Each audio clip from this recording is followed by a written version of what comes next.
So, for our topic for today, we're going to talk about Oshun, who is the eternal Empress, divine feminine, and abundant master of creation. In the spiritual pantheon of the Yoruba religion, no Orisha embodies the lushness of the divine feminine quite like Oshun. She is a deity of rivers, fertility, beauty, love, sensuality, and wealth.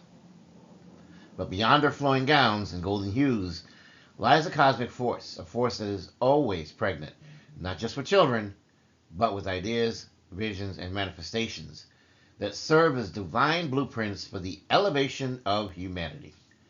To understand Oshun is to understand the womb of creation itself, that sacred space in which possibility becomes reality. She is the Empress of divine imagination, the nurturer of both physical and metaphysical abundance. And like the Empress card in the tarot, Oshun is seated on the throne of sensuality, sovereignty, and fertility. Her power is not simply symbolic, it is active, it is generative, and it is immensely real. This video will go into discussing Oshun as a vessel of the divine feminine, comparing her to the essence of the Empress archetype of tarot, and honoring the enduring myths that reveal her richness as a deity, a protector, and an endless, infinite source of blessing. The divine feminine, Oshun as cosmic womb and spiritual mother. The divine feminine represents the sacred energies of intuition, birth, nurturance, and the mysterious cycles of life. Across cultures and ages, it is depicted as a force that nourishes, heals, creates, and regenerates. In Oshun, this archetype finds radiant expression. Oshun is more than just a river goddess. She is the spiritual current that flows through every act of creation. In Yoruba cosmology, she is one of the originals, one of the Orishas that were sent to earth by Olodumare, the supreme being, to make the world livable. But the male Orishas dismissed her importance. As the story goes, they attempted to create civilization without her and failed miserably.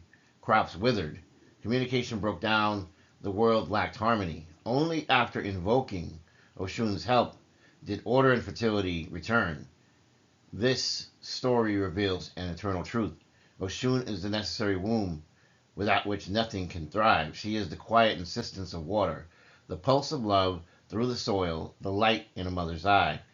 She's always birthing something, whether it be a child, an idea, a river, a poem, or a blessing. And in this way, Oshun is the universal mother, not merely of people, but of possibilities. Let's look at the Empress card in Tarot as a mirror of Oshun.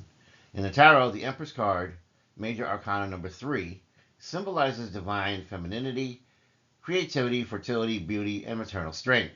She sits on a throne surrounded by lush nature, holding a scepter with flowing robes covered in pomegranates, symbols of fertility and desire.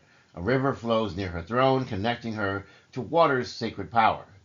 To draw the Empress in a tarot reading is to receive an invitation to receive, nurture, and create. She represents pregnancy, yes, but also the rich gestation of innovation, vision, projects, and prosperity. This archetype aligns most identically with Oshun. The river behind the Empress is the spiritual flow that Oshun governs. The crown of stars mirrors Oshun's celestial royalty. The golden aura and sensual richness of the Empress are unmistakably Oshun's colors. The pregnant symbolism in the Empress card reflects Oshun's eternal pregnancy, with both life and transformative energy. Where the Empress invites you into the garden of abundance, Oshun is that garden incarnate. She offers not just creation, but divinely anointed creation, where every new seed is bathed in honey and purpose. Always pregnant, symbolism of perpetual gestation. Oshun's image is often linked to motherhood and fertility, and her essence is far deeper than just biological creation.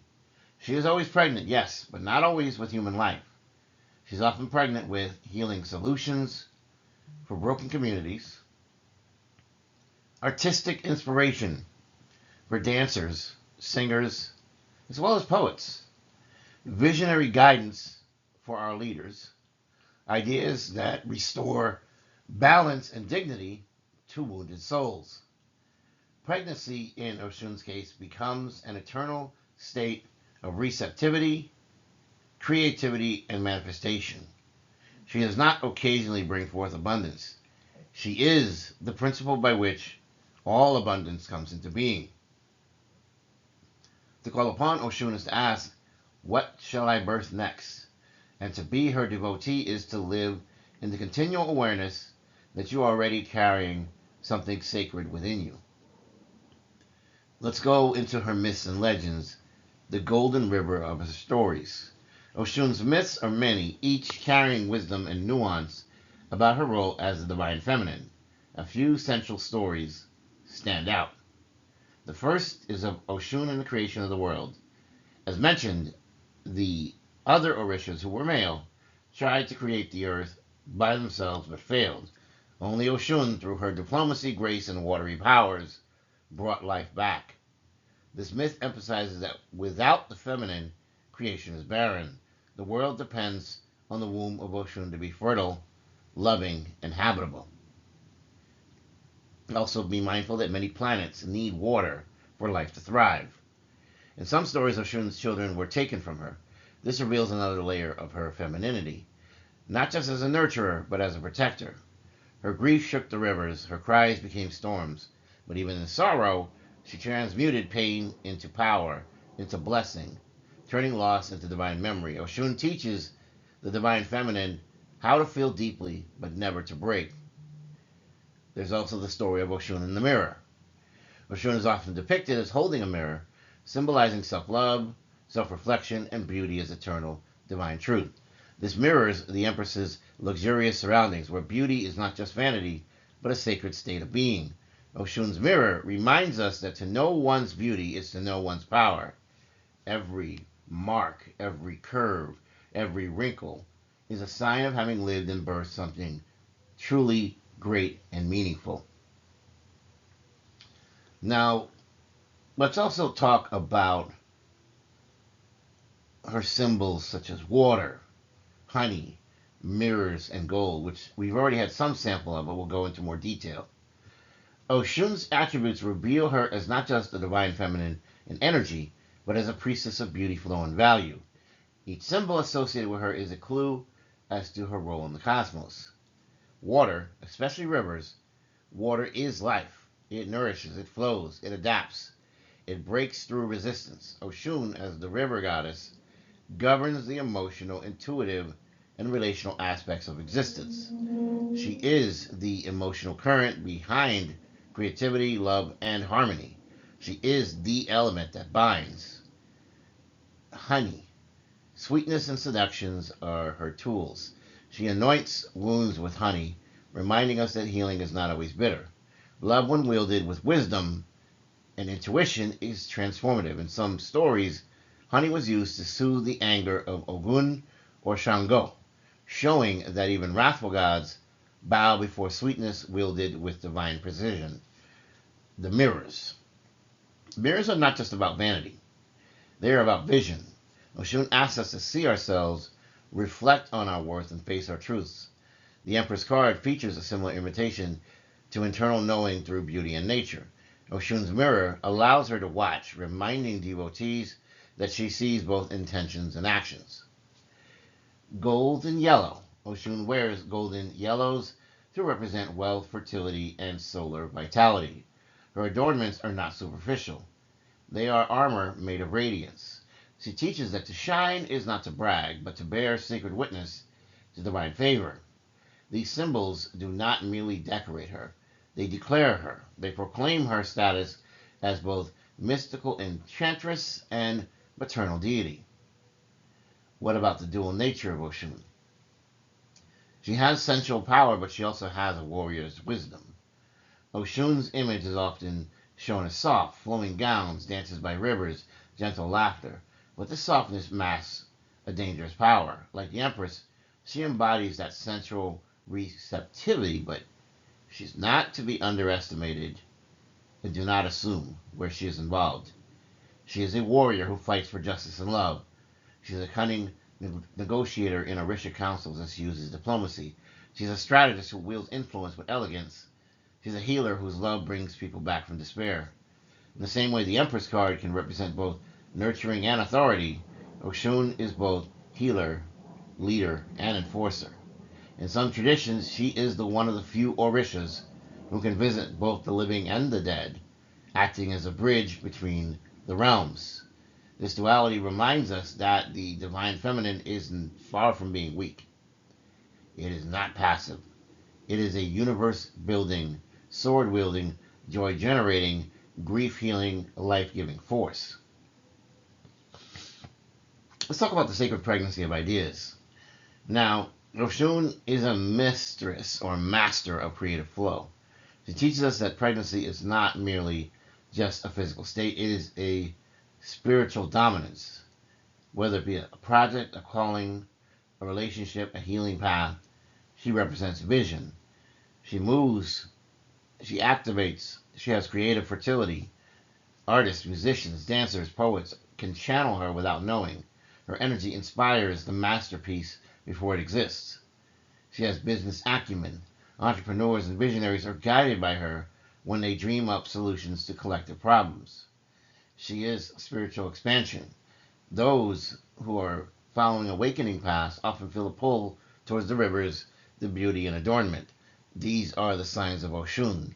And like a pregnancy, these gifts require time, nurture, and labor. Oshun does not grant instant reward. She grants the opportunity to carry something holy and the responsibility to deliver it and deliver it well. When you are devoted to Oshun, you call upon the Empress within. Working with or honoring Oshun invites us to step into our own Empress archetype. Remember, in each of us lives masculine and feminine energies. At least that's what happens when we come into balance. We should not have shame, we should not have fear. We must honor Oshun and the divine feminine. We make offerings through honey, cinnamon, pumpkins, sunflowers, and fresh water, and all these are sacred to her. Offer them by a stream or by an altar. Dressing in yellow or gold also invokes her power. It invites her energy into your aura. In dancing, the movement, the flow, being one of joy, she dances with you. When you create beauty through music, makeup, fashion, or painting, beauty is your ritual. She is always mothering something, whether you care for a plant, you care for a child, you care for a dream. Mothering is a sacred and sacrificial labor. You write your affirmations. I'm worthy of divine love. I am the garden and the gardener. Oshun's favor is not transactional. Far from it, it is entirely relational. She walks with those who know their worth and those who are willing to learn it. So we have the return of the divine feminine in Oshun, and this is why she matters even to this day and age.